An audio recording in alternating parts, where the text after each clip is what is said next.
నెల్లూరు పెన్నా నదిలో శనివారం ఒక మహిళ డెడ్ బాడీ లభ్యం కావడం స్థానికంగా కలకలం రేపింది.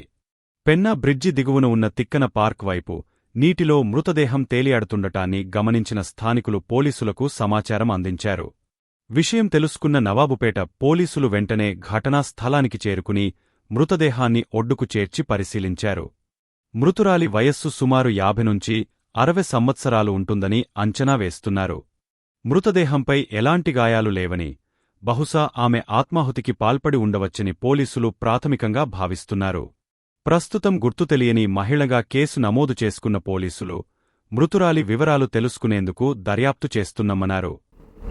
మాకు విఆర్ఓ గారి ద్వారా మరియు పబ్లిక్ ద్వారా తెలిసిన సమాచారం మేరకు ఈ మన పెన్నా బ్రిడ్జి డౌన్ వాటర్ అంటే టువార్డ్స్ ఈ మన తిక్కన శివాలయం సైడు వస్తున్న వాటర్లో ఒక లేడీ బాడీ కనపడింది.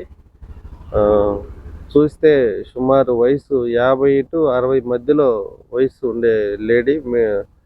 తర్వాత ఇంజరీస్ ఎలాంటి ఇంజరీస్ లేవు.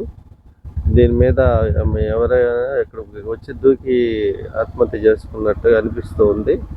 కాబట్టి దీని మీద ఇన్వెస్టిగేషన్ చేసి దాని యొక్క ఫైండింగ్స్ కనుక్కుంటాం.